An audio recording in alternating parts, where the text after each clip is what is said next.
Yo, YouTube, what's up with your boy? Sports and Fitness Rants. I'm back, guys. Click that like button. Subscribe to my channel. What's up, y'all? Welcome back, guys. Welcome back, man. Got another great video for you guys today. As usual, man, you guys know the deal on this channel.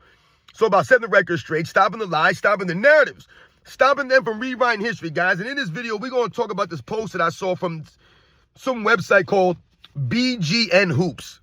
Another weird clown website, probably run by some weird kid that never played basketball, and doesn't even know the history of the game like that. Won't give you any facts or perspective. And I saw this post from them on Instagram, and it says this, man. Talking about James Harden versus Dwayne Wade. It says this. James Harden just dropped 55 points at the age of 36. D. Wade at 36 used to struggle to score 10 points. Harden is the better player, not even a debate. We're going to talk about in this video, man, because I thought this was common sense that Dwayne Wade was a greater player than James Harden. Now we're trying to put James Harden above Dwayne Wade. And I've told you guys, to me, James Harden's not even a top 10 shooting guard of all time. I would not put him a top 10 shooting guard. But we're going to talk about in this video. We're going to break it down again. More weird James Harden stuff that don't add up. Because once again, they're celebrating these stats, these fake inflated stats from James Harden. What did James Harden do in the basketball court to contribute to winning, though? Winning. Nothing. We're going to talk about in this video. And I want to thank you guys, everyone across the world. Everyone across the states has been supporting my channel. Once again, guys, I am truly, truly humbled by all support, guys. Like I said, it means a lot, man. Thank you very much. Real recognize real. Shout out to all the true basketball fans that continue to stand up. And you guys know what to do. Turn the volume all the way up. Hit that play button. Remember, these videos are for educational purposes. And let's roll. So, yes, guys. Like I said, we're going to do the James Harden thing again. I've done this several times now. We've gone through this. People are not listening. Every time James Harden puts up some crazy stat performance in the regular season, here we go again with everyone on the James Harden bandwagon. James Harden's this, the greatest scorer of all time. James Harden could do this. He's the greatest this. He's greater than that guy. All the time, man. And I was going to do a video on this the other day when it was more relevant right after James Harden dropped that 55 points against the Charlotte Hornets. Once again, James Harden putting up points against one of the crappiest teams over the last 5 years, one of the crappiest teams in the NBA. This is James Harden, guys. James Harden is a regular season warrior. He's a regular season hero, right? James Harden was great in the regular season.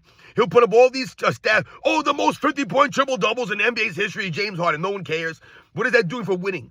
What is that doing for winning? Nothing. James Harden's not a winner.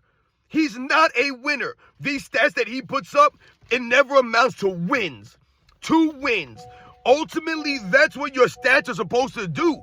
They're supposed to be helping you win games. You scored some points. You grabbed some rebounds. You got some assists. Right? You played some defense. Supposed to help you win games. It's not supposed to just be for your resume. To be, oh yeah, man, I averaged this many points. Or I got the most 50-point triple-doubles. They celebrate this crap for James Harden like it matters. Like anyone even cares about the 50-point triple-doubles or how many times James Harden dropped 40 or 50 points. No one cares about this stuff. It's really funny that James Harden is dropping these 40, 50-point games in the weakest era of NBA's history. That's what we're celebrating? James Harden the Great. Remember that guy Down Morey called James Harden the greatest scorer in NBA's history a couple years ago because he was dropping all these points and getting all these triple-doubles. But did they win? They didn't win anything. When it matters most, James Harden has proven time and time and time again, he's going to choke it up when it matters most in the postseason. So the regular season numbers be damned for James Harden. I'm telling you, he's a career choker.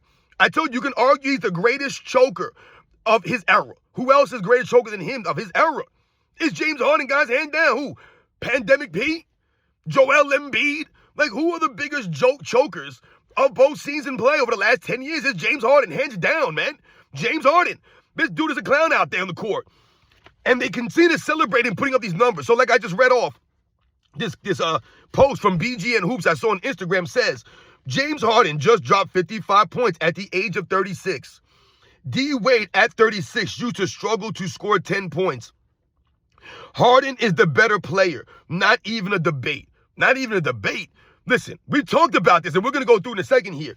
But James Harden's not greater or better than Dwayne Wade. You give me Dwayne Wade at his best versus James Harden at his best, everything even.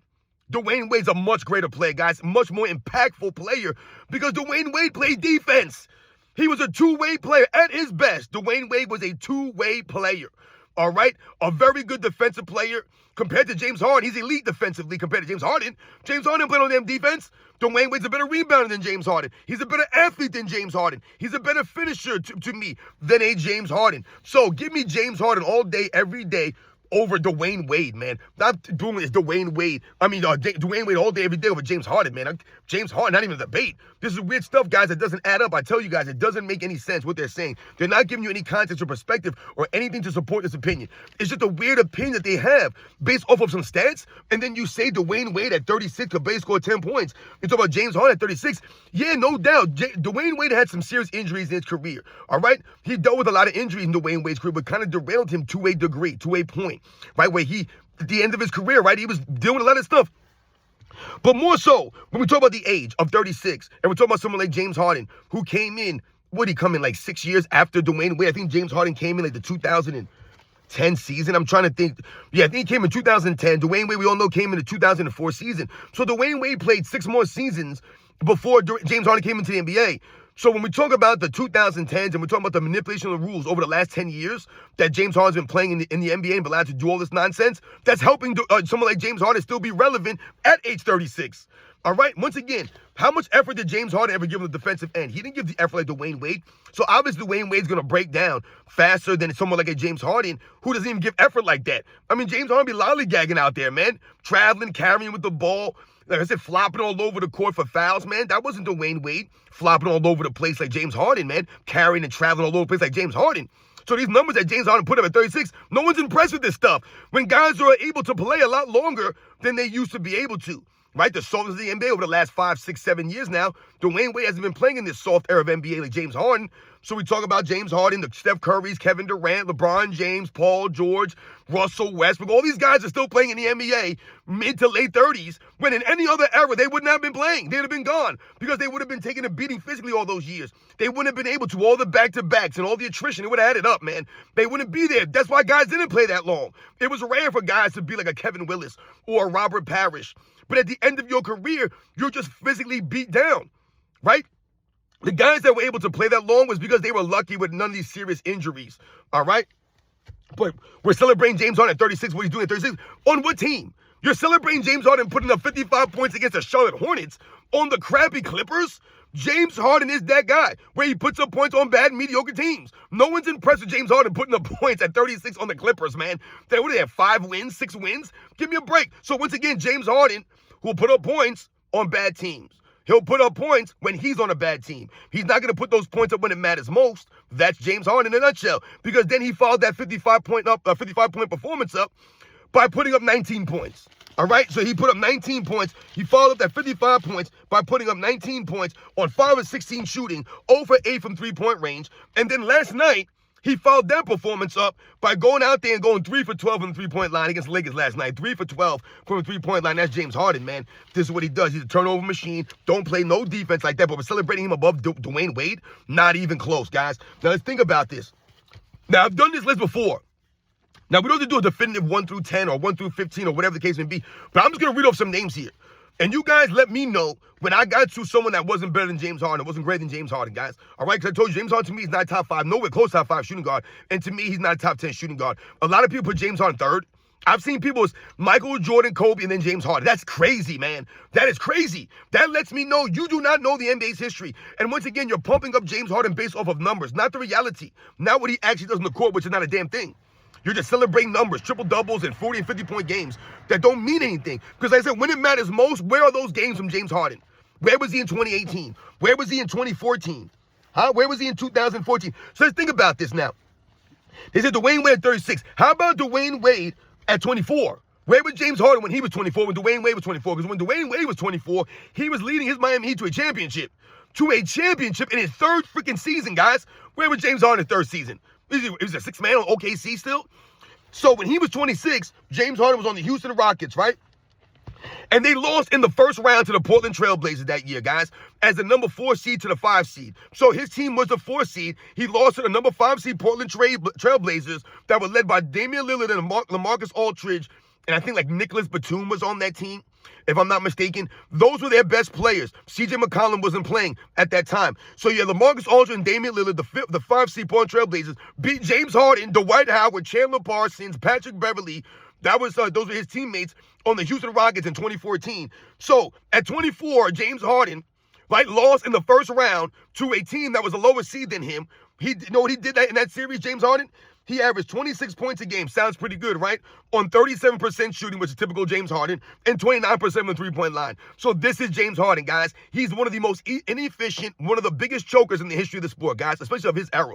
And that's why you lose 4 games to 2 to a 5th seed and the 4th seed. This is typical James Harden. So where was he in 2014 at 26? At 24 years old when Dwayne Wade led his team to a title. You know what Dwayne Wade averaged in the postseason, the entire playoffs? He averaged 28 points a game on 49% shooting. James Harden could never do that. 37% from the three-point line, Dwayne Wade that season. Led his team to a championship, guys. Led his team to a championship. He averaged 35 points a game in the finals that year. James Harden never been to a finals yet. He went to one finals as a 6th man. James Harden ain't leading no team to a finals, and he played with some stacked teams, had some really good teams, and he choked it up, James Harden, because that's what he does. That's what he does. So you want to talk about Dwayne Wade at 36? Let's talk about Dwayne Wade at 24 in his 3rd season. Where was James Harden at 24? Not doing a damn thing. Just choking up in the playoffs like he typically does. Like he did in 15, 16, 17, 18 when he's up 3 games to 2 and choked it up. And what do? They blame Chris Paul. Weird stuff, man. No accountability from James Harden and his weird fan base. So let's think about this now for a second now. Let's think about the players, the shooting guards in the history of the game. Like I've told you, I've seen people put James Harden 3rd all time behind Kobe and Jordan. That's crazy, guys. Like I told you, insane. James Harden's not top 10, guys. Now let's think about this. Now we all know the guys at the top, right? Jordan, Kobe, to me, these are the top 2 guys. To me, I would have Jerry West as a shooting guard. In my book, he's a shooting guard. I always ranked him that way. You guys know that. I would have Jerry West probably 3rd. Then I would probably have Clyde Drexler at 4th. Then I would probably have a Dwayne Wade at 5th, or Clyde Drexler at 5th and Dwayne Wade at 4th. Right in there. Those guys are all close to me. But Clyde Drexler, to me, has become very underappreciated. I don't know why under-celebrated, because of Michael Jordan's era. They had to tear down every one of Michael Jordan's era. Clyde Drexler, in the 90s, guys, when I was watching basketball, when I was growing up watching this stuff, Clyde Drexler was recognized as like, so depending on what you did with Jerry West. Like I said, some people had Jerry West as a point guard. Some people count him as a shooting guard. But anytime that I saw people having lists and they had Jerry West as a point guard and Clyde Drexler was a shooting guard, and I'm talking about this like in the 90s, guys. Clyde Drexler was like being talked about as the 2nd greatest shooting guard in the history of the game, guys, right behind Michael Jordan at that time. I've talked about this before. That's how great Clyde Drexler was. The reason why people have forgotten Clyde Drexler, I guess, is because of Michael Jordan. But now they're trying to make it seem as if Clyde Drexler wasn't that great because Michael Jordan wasn't really that great. His era was just weak, when it was the complete opposite. Clyde Drexler was really great, but Michael Jordan was just so much greater than everybody else, and he was on another level that it made those guys look lesser, but they were not. I told you, he out-Drexler in the 92 finals. He outshot everybody. He made more threes than anybody on both teams, guys. Michael Jordan, all right? So, to me, Clyde Drexler, then I would have to get Dwayne Wade. To me, those are the top 5 shooting guards right there in the history of the game. Top 5.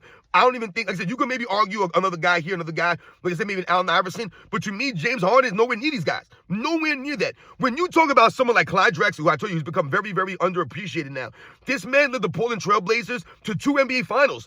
Like, people think that Drexler just went to the Rockets to ring chase and got a cheap championship in 1995. No, he was a main contributor to that team. Without Clyde Drexler in 95, they don't win the championship, guys. They don't. And also remember, like I just mentioned, Clyde Drexler led his Portland Trailblazers to 2 NBA Finals. 2. No Hakeem Olajuwon there, right? 2 NBA Finals he did. Terry Porter, Jerome Kersey, Clyde Drexler leading his team to. James Harden still has never led his team to a finals, let alone 2. Clyde Drexler did that, okay, in the 90s, guys. All right? And like I told you, they beat some really good teams at Western Conference to get there. That one year, they beat the 60-win LA Lakers in 1990 to make the finals, guys.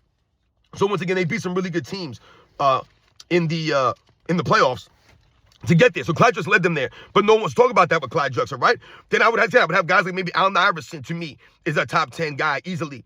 George Iceman Gervin, obviously, to me, I would have him above James Harden. Reggie Miller, to me, once again, a no-brainer. Another guy who's underappreciated. I've talked about Reggie Miller, and we've said Reggie Miller led the Indiana Pacers to an NBA Finals, and I told you he probably would have had them in 2 NBA Finals, probably in 2004 or 5. I can't remember what year the Mouse of the Palace was. That derailed them. That Indiana Pacers team with a young Jermaine O'Neal, Ron Artest, the veteran Reggie Miller, some of these other guys that was on that team, man, they were formidable, man. Remember, that they were really, really good in that late 90s when they were coached by Larry Bird. And then I think it was Rick Carlisle that took over from that team. So anyway, they were a good team. Reggie Miller led his team to an NBA Finals, though, in what was that, 2000 against the LA Lakers. James Harden still never led his team to an NBA Finals. Reggie Miller did that. Like I said, Reggie Miller was just a greater competitor, tougher, grittier. Just give me Reggie Miller, like I said, over a clown like James Harden. Like I said, Iceman Gervin to me. Ray Allen, put Ray Allen up there. Give me Ray Allen over James Harden. I told you guys about that. We talked the other day, Manu Ginobili. Give me Manu Ginobili over James Harden. And Manu Ginobili doesn't get the respect that he deserved because he wasn't a quote-unquote full-time starter. He was the guy that sacrificed, right, to come off the bench. He sacrificed. Manu Ginobili is an ultimate team player. And when you talk about how Manu Ginobili could have been a starter on other teams, think about James Harden that way. James Harden didn't sacrifice like Manu Ginobili did. He wanted the money. He wanted the fame. So instead of staying on OKC and being the third option, maybe behind a Russell Westbrook or Kevin Durant, maybe being the sixth man, maybe being that guy, and leading your team, or not leading, but helping your team win a championship at OKC, maybe building a dynasty there. Instead, you guys wanted the money, you wanted the fame, and you wanted to dip out on your own. So you didn't sacrifice like Manu Ginobili did. Manu Ginobili could have easily went to another team, got a bunch of money, been a starting shooting guard for another franchise, and probably would have never won a championship like that. But instead, he sacrificed for Greg Popovich, for the San Antonio Spurs, for Tim Duncan, for himself, so he can be a champion. He was a winner, and he was a clutch-time performer, Manu Ginobili, more so than James Harden. He was a better defensive player than James Harden. He was a higher IQ player than James Harden to me. He was tougher, more gritty. Just give me Manu Ginobili over James Harden. I don't even think it's a question here, man.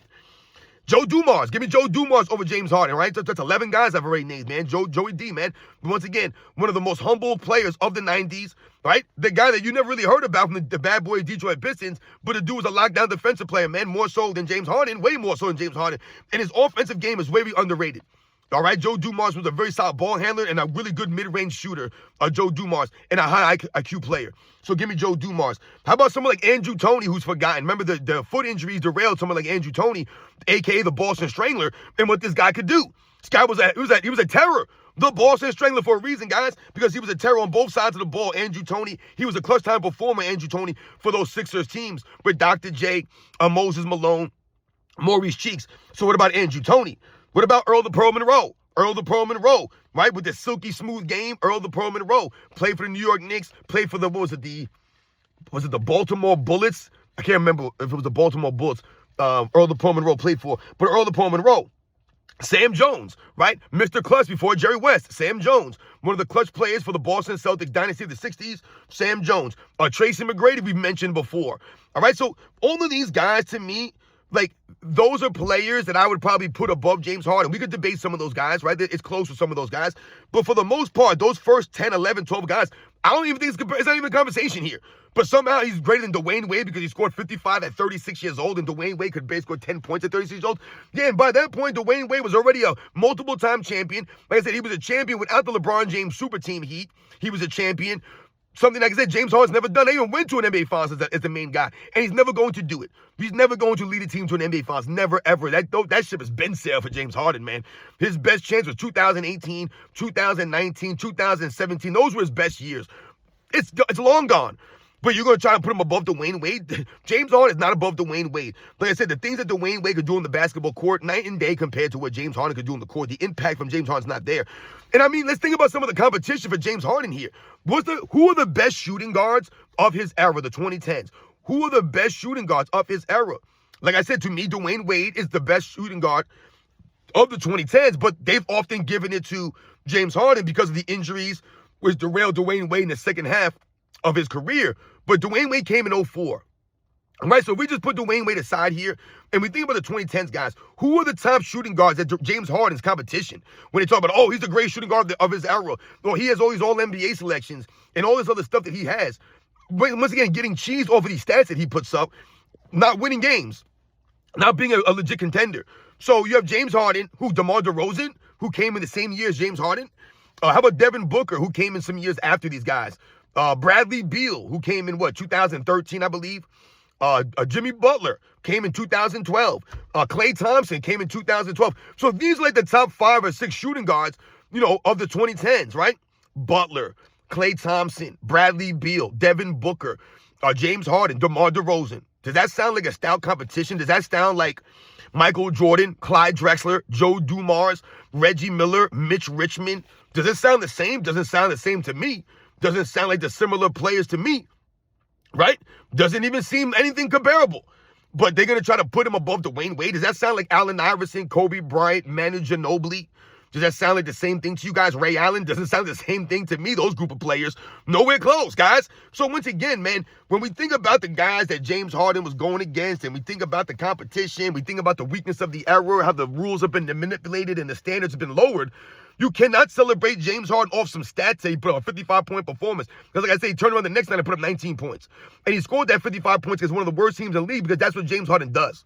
But when it matters most, when you need James Harden to score, he ain't going to score for you guys. That's the facts here, all right? And that's the problem here. So this BGN hoops, you guys are a bunch of fools, man. James Harden's not top 5. He's not top 10. He ain't better than Dwayne Wade. He ain't closer to Dwayne Wade, but you guys are somehow saying it's not a debate just because he put up 55 at 36. Like I said, where was James Harden at 24 when Dwayne Wade at 24 was leading his team to a championship? Leading his team to a championship. As the number one guy, James Harden still ain't never done this, guys. That's the facts. And other great shooting guards in the history of the game have done that. Kobe Bryant's done that. Reggie Miller has led his team to a finals. Like I told you, Clyde Drexler led teams. We all know about Michael Jordan. We all know about Jerry West and what he did at that position, man. Reggie Miller. Like, these guys are doing that, man. You understand what I'm saying? They are doing it. They're coming through when it matters most, right? Ray Allen came through, right, for the Miami Heat when it mattered most. Right? He came through for the Boston Celtics a lot of times when it mattered most. That wasn't James Harden. And like I said, for someone like Manu Ginobili, who sacrificed stats, accolades, James Harden didn't sacrifice stats and accolades. So guess what? He's not a winner. Manu Ginobili sacrificed that stuff for wins, for winning, for championships, to be that guy. And guess what, guys? Manu Ginobili's respected all these years later. Think about what he did with Argentina. He was one of them dudes. So give me Manu Ginobili all day, even though he wasn't a quote-unquote starter, and James Harden was.